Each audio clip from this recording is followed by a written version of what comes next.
Good morning, good afternoon, good evening, wherever you're watching from. This is my 2023-man England Who 2024 squad. So basically, who would I pick for Who 2024, which obviously starts in the summer. And obviously picking who makes my squad. So starting off with the three goalkeepers then. Got Jordan Pickford, Jack Butland and Sam Johnson. Starting off with Jordan Pickford, easy choice for me. I think he'll always be in the number one, in my opinion. He does well for England, doesn't he, John Pickford? But for Everton, he just seems to be different, doesn't he, when he's in the Premier League for Everton? He does seem to make mistakes, Pickford, when he's in goal for Everton. So,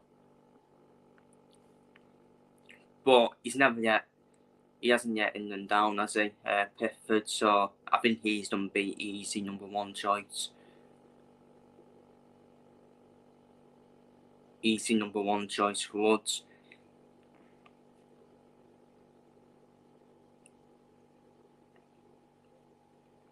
And he just hasn't yet England down for me.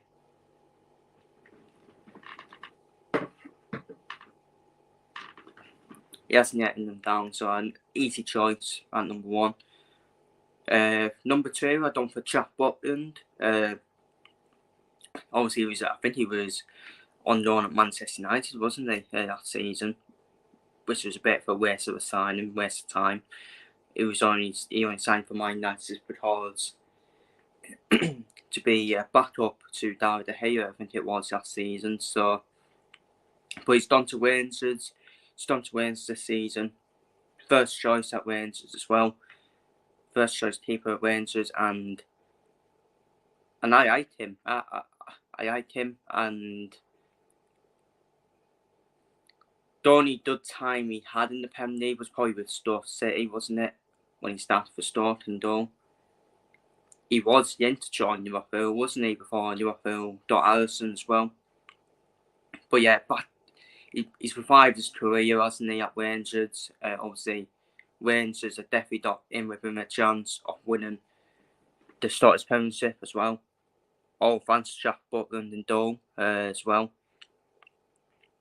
And yeah, I think Jack Butland, for this season, he'd all touch it on this season as well. I think deserves to be in the squad, in my opinion. Because Nick Pope has been out injured. Dean Henderson has been in and out, hasn't he, at Crystal Palace. Aaron Ramsdale hasn't played a game for Arsenal. Yes, be real. He's not been playing games for Arsenal, so who else can you put in where you can Jack Butland? And we go on to the other goalkeeper, Sam Johnson. I think he's a decent goalkeeper, Sam Johnson. I mean, people look at the name and say, his name is Sam Johnson. Who the hell is he and all that? I think he's a decent goalkeeper. He's been keeping Dean Henderson out, hasn't he? Him and Dean Henderson been having the one battle at Crystal Palace and all. I think Sam Johnson is a better goalkeeper. And Sam Johnson's he's done well for the clubs he has played for as well, in Dover as well, hasn't he? So I know I can easily be a Roy Keane and say, well, that's your job. And obviously Sam Johnson, he ain't gonna be, let's be real here. Both of these keepers are not the chance, Jordan Pickford. Both these keepers are just in the squad for obviously depth and competition. Just in case Pickford, who knows that if Pickford has an injury. So yeah, Butland. So that'll be my three goalkeepers for me: Pickford, Butland, and Sam Johnson. In terms of the defenders, then first up, I done for Kyle Walker. Easy choice for me. Probably still one of the best right backs in the Premier League, if not the best right back in the Premier League. Kyle Walker, and he would definitely start for England as well. He would definitely start right back for England as well. So yeah, easy choice for me, Kyle Walker. Up next, Trent Alexander-Arnold. If he plays in midfield, in my opinion, if he if we're going to use Trent as an Arnold as a midfielder, he has to start for me. He has to start alongside Declan Rice and Jude Bellingham. As much as I would like to see Phil Foden starting in attacking midfield, well, I think Phil Foden is probably going to start in the front three, along with Saka and Kane. And Alexander Arnold, that's why I picked him, only on the fact that if we play him in midfield, because he ain't going to start at right back, in my opinion, unless it's against a pub team, unless it's against, well, that's a bit disrespectful, against a team we should be beaten, who have got no threat, then you can probably start him at right back. But in like the big games, when we're going to be playing France, Germany, for example, you need to start Kyle Walker at right back, in my opinion. So, Alexander Arnold. But then Alexander Arnold, he's been out injured, hasn't he? So, it could cost him a place, but I'll definitely put Alexander Arnold in personally. Up next, Ben White. Again, Ben White, I think he's been one of the best right backs in the Premier League. Ben White, and that's not his natural position. His natural position is a centre back. Ben White, but he's been consistent last season, and he's been consistent this season as well. Ben White, obviously, Ben White won't be in the England squad because him and Darryl Southgate have had some kind of falling out, haven't they? So, when Southgate is manager of England, there's no way Ben White is in the squad, unfortunately, but I think he should be in the squad. I'm not interested in Darryl Southgate's bullshit, in my opinion. Ben White should easily be in the England squad as well, in my opinion. It'd be interesting to know where you play Ben White, because I don't think he starts at right back. You can definitely play him as a centre back alongside John Stones. That would be a shout. But yeah, and I think he's been one of Arsenal's underrated players as well, Ben White, as well. And the journey he's been on since starting at Brighton as well. He was at Leeds, then he went to Brighton as well, and now a first choice right back at Arsenal as well, and doing a brilliant job there at right back as well. Plus, he didn't cover for Kyle Walker. Kyle Walker, that's an injury. We can still play Ben White at right back. Ben White, I still prefer Ben White as a centre back. I think that is his natural position. I think he'll do well in like a back three, in my opinion. Ben White as a right centre back. That's probably another option as well. To Southgate does have to play back three as well. So that's another option. So yeah, Ben White, another easy choice for me. I think he should be in. John Stones, again, easy choice. I think he's England's best centre back, isn't he? John Stones, without a doubt. England's best centre back. Interesting the role he plays at Man City, isn't it? Like he does play in like a DM role, doesn't he? Stones, bit of like a inverted DM role at Man City, but obviously he won't be doing that at England. But yeah, he's out England's best centre back by a country mile. John Stones. Up next, Fikayo Tomori. I think he needs to be in. Surely. He should have been in the last squad. I think it was the World Cup. I think it was. And he wasn't put in.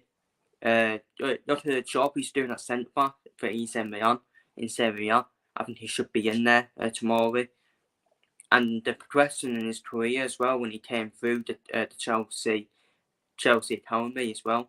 Chelsea, you remember Frank Lampard started him in 2019-20. I think it was the 2019-20 season as well.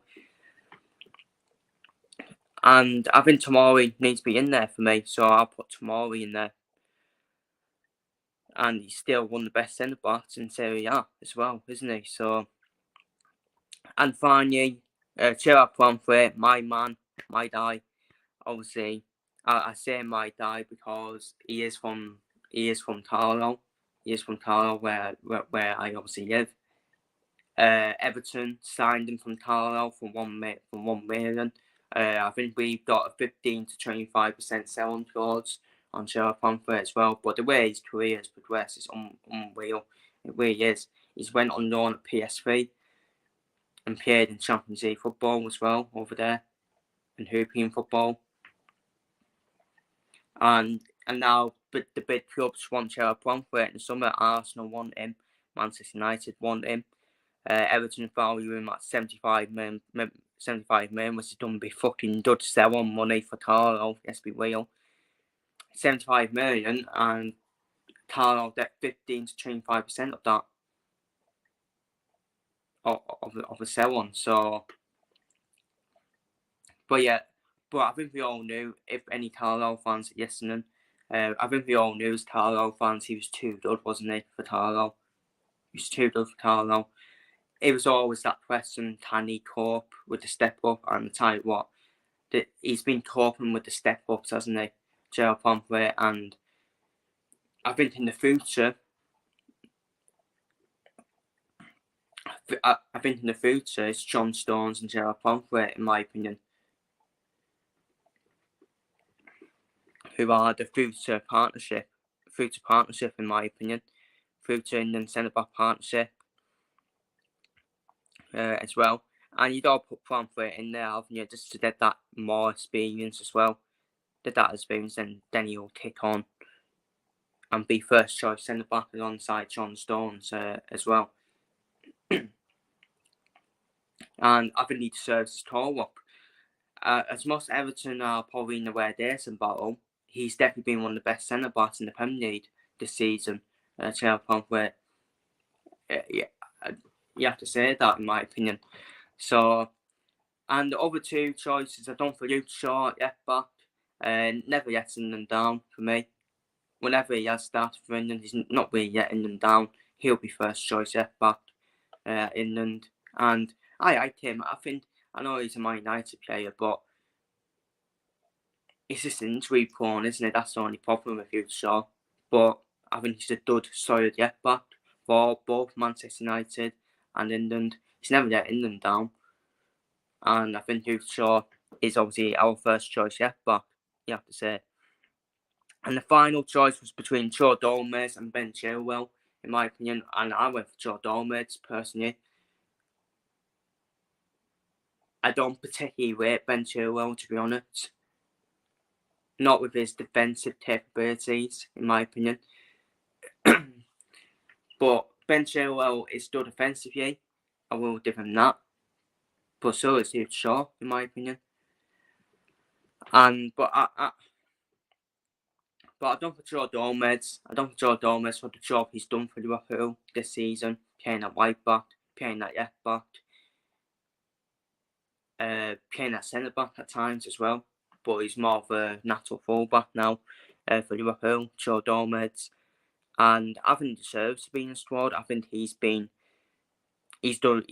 plenty for Liverpool this season at right back and left back as well. And I think he deserves to be back in England's opinion. So I'm going to go for Joe Gomez as the last defender in my England squad. Now we move on to the midfielders. A lot of people might be surprised by the few names that I'm on there. But starting off with Declan Rice, easy choice, one of the best defensive midfielders in the league, in the Premier League this season, and probably in the world as well. Declan Rice, he's been a game changer for signing for Arsenal. I do think his leadership qualities in midfield could help Arsenal in terms of title winning. I'm not saying Arsenal will win the league, but it can definitely help Arsenal in terms of title winning and even the Champions League, because Declan Rice has played in the Europa Conference League, hasn't he? And won that with West Ham as well. So, yeah, easy choice at defensive midfield and put Declan Rice in there. But another good fit with Declan Rice is I think he is quite good as a central midfielder as well, because we've seen at Arsenal recently that Jorginho has been playing as that DM and Declan Rice as a central midfielder.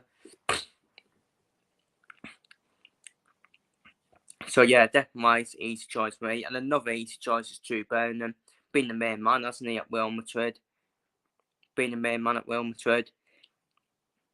One of the best midfielders in the world as well, Jude Bellingham.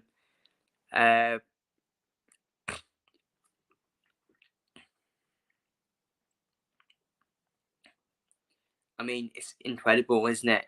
With Jude Bellingham's age as well, with his age as well.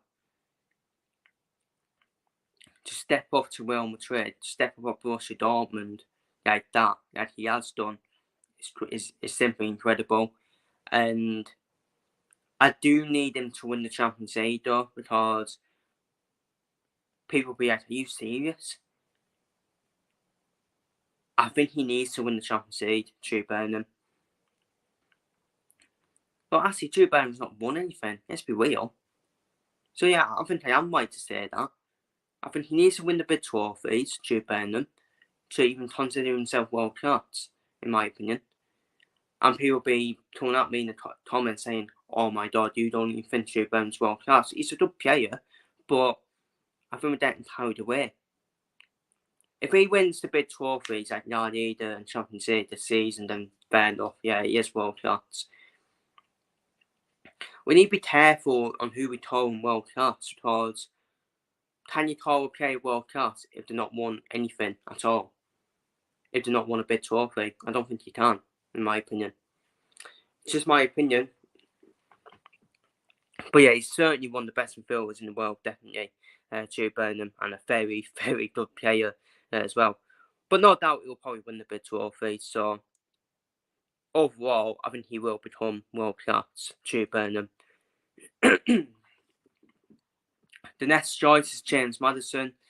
I know he's been injured. For a few months for Spurs. Obviously, he's recently came back the last couple of months for Spurs. I think he's easy, has to be in there for the season he's had at Spurs this season. James Maddison, one of the best creative players in the Premier League, one of the best attacking midfielders in the Premier League as well.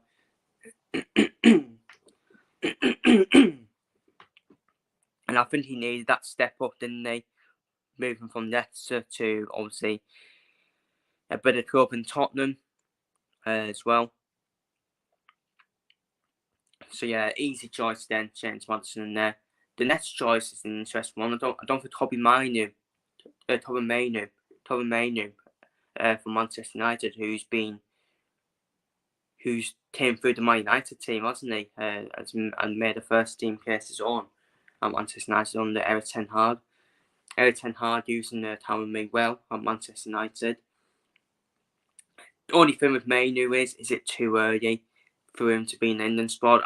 You know what? Roll the dice, in my opinion. Take a risk. I think he deserves to be in the England squad this season for his performances for Manchester United. In my opinion, so yeah, I think he should definitely be in there. In my opinion, Kobe Mainoo. Up next, James Ward-Prowse. Start of the season, easy choice, wasn't it? Yeah, he's easily in. But he has slightly chopped off in terms of second half of the season, James Ward-Prowse. But I still put him in the squad for me, just for his creativity. The creativity he brings leadership as well. His midfield qualities as well, and midfield ability. Set pieces as well. So he could be an option whenever we need a goal. And we're making substitutions, he's certainly substituted to put on James Ward-Prowse. And the final choice for me is Ross Barkley, who has revived his career at Luton Town. People will be like, oh, you can't put Ross Barkley in if he's on that rare days with Luton. Well, we don't know if he's on that rare days with Luton, because I know Luton did bottle it yesterday. Probably one of the biggest bottle jobs ever. Well, I wouldn't say ever, but definitely one of the biggest bottle job results in the Premier League. To go 3-0 up at half time and to use 4-3 like that to Bournemouth.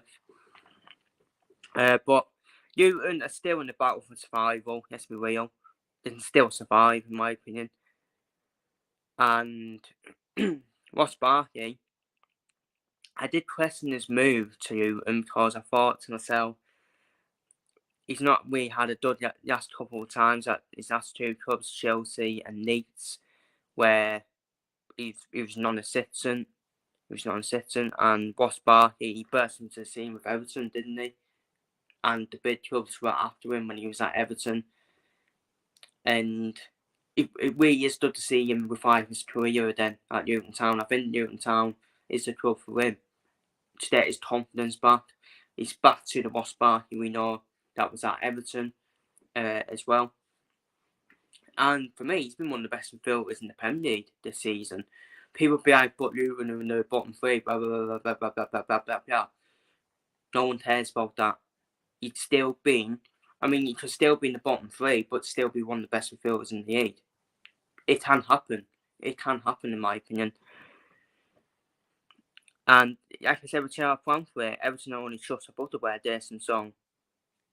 And Ross Barkley, for me, deserves to be in the England squad, in my opinion. I do like him as a midfielder as well. He's good defensively. He's good defensively as well. I think he's improved defensively from his time at Everton, in my opinion, Ross Barkley. And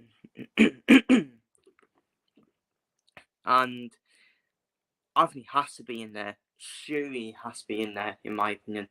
The unlucky one to miss out probably on this squad is Conor Gallagher, in my opinion. I think he's an unlucky one to miss out in terms of his midfielders, but I think I've gone for the right choices in midfield. In terms of defence, obviously Harry Maguire is probably the unlucky one to miss out, because Harry Maguire, to be fair, he does play well for England. He does actually play well for England, but at Manchester United he makes mistake after mistake after mistake. But I think he's improved, hasn't he, this season at Manchester United as well. So, but yeah, I think Harry Maguire is unlucky to miss out on in terms of my defenders, and Conor Gallagher is unlucky to miss out in terms of my midfielders. And finally, onto our forwards then. Well, onto my forwards. I've gone for Saka, easy choice then. One of the best right wingers in the Premier League. Obviously crucial to Arsenal. Could be crucial to Arsenal, probably winning the Premier League or the Champions League, or even both potentially.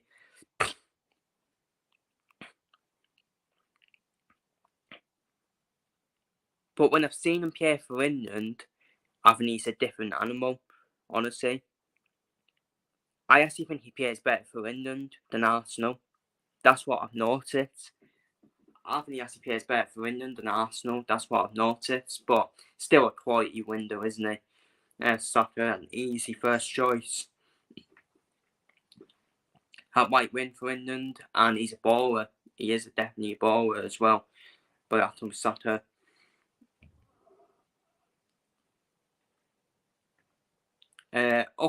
Harry Kane. Up next, Harry Kane. Easy choice then, isn't it? Easy choice. Not having a great time at Bayern Munich, I say, because he might have to not win the trophy at Bayern Munich because it's absolutely mad. But he's definitely not winning the Bundesliga, because that title's done to Bayer Leverkusen, who are 10 points clear. So there's only the Champions League, yeah, for Harry Kane. And are they going to win the Champions League? I don't think so.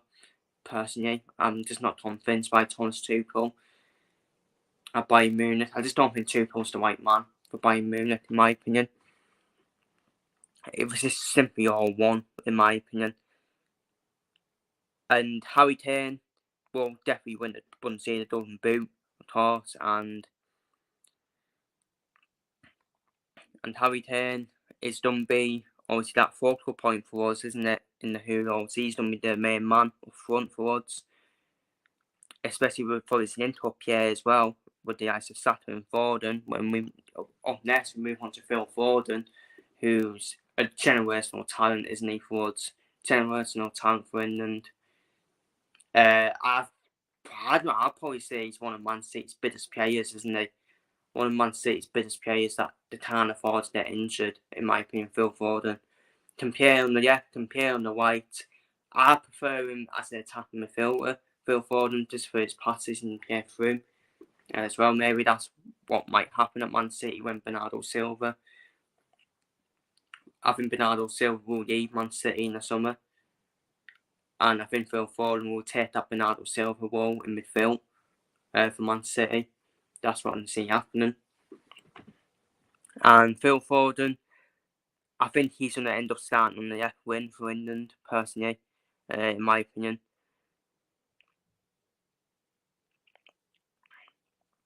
But yeah, absolute generational talent, and one of the best generational talents we've got in the England squad, definitely, Phil Foden. On to the remaining three players then. Ollie Watkins, for me, probably an honourable mention for player of the season. Ollie Watkins, 16, I think it's 16 goals, 10 assists for Ollie Watkins, something like that, in the Premier League. Obviously, Thierry Henry, we all remember when he had that many goals and assists. He had more goals and assists than I think everyone, hasn't he? Thierry Henry. So, what a season he's had at Aston Villa for Ollie Watkins. Obviously, he was quiet in the 4-0 defeat to Spurs, but Ollie Watkins done me fight with Aston Villa for the rest of the season to try and get in the top four, try and finish in the top four. And obviously to try and win the UEFA Conference League as well, Ollie Watkins. I think big clubs will definitely be sniffing around Ollie Watkins in the summer.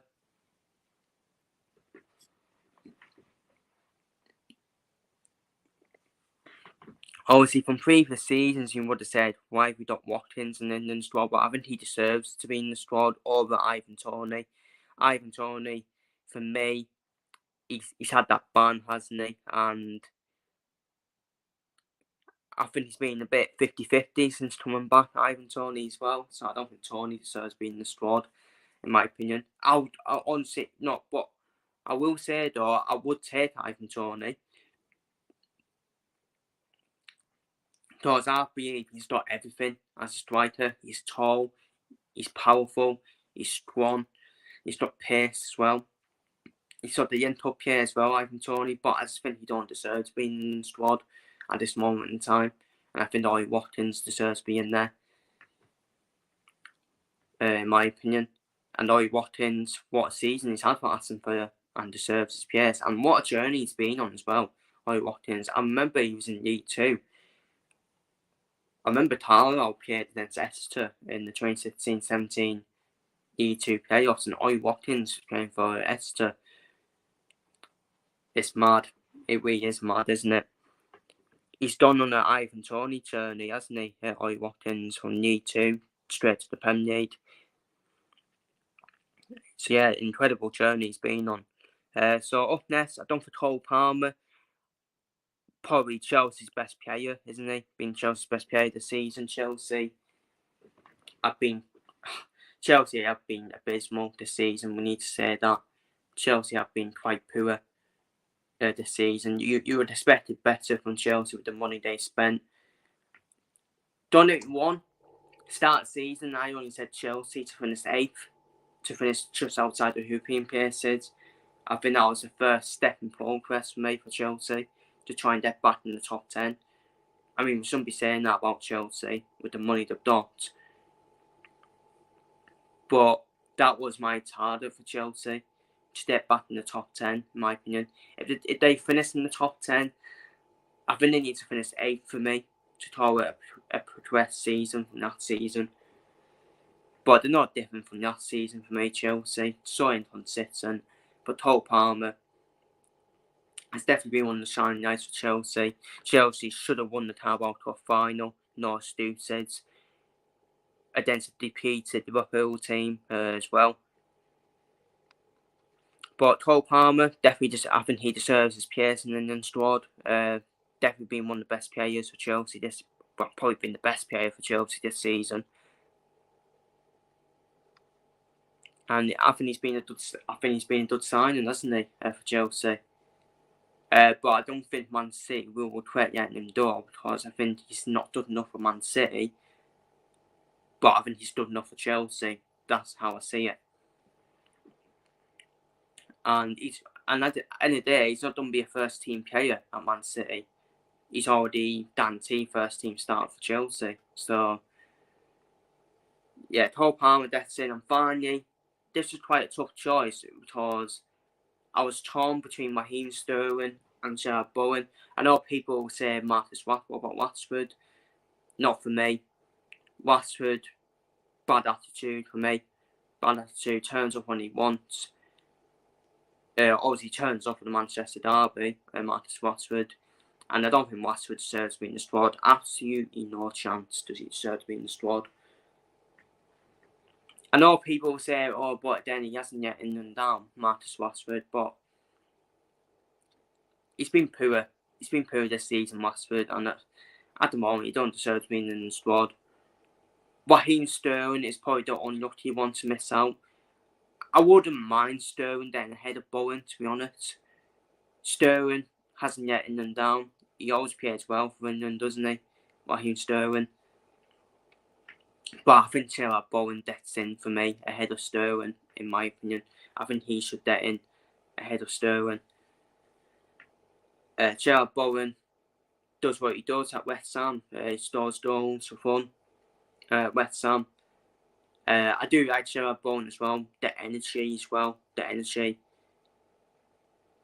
He works really hard as well, Gerard Bowen, to try and win the ball back as well. He does work really hard, Gerard Bowen. So I do like Gerard Bowen. I think Gerard Bowen would have suited Jurgen Klopp at Liverpool. If Jurgen Klopp was to stay at Liverpool, Gerard Bowen, he would have been a solid replacement, in my opinion. And he's hard worked. He's hard working as well. He reminds me of an Indian Shaqiri, Sherdan Shaqiri, in my opinion. Really works hard. Gerard Bowen, a hard worker, presses the opposition defence, wins the ball back as well. Always attempts to win the ball back as well. So, and that is my 23-man England Hoover 2024 squad. Feel free to leave your squads down below in the comments. Take care, stay safe, and see you all later.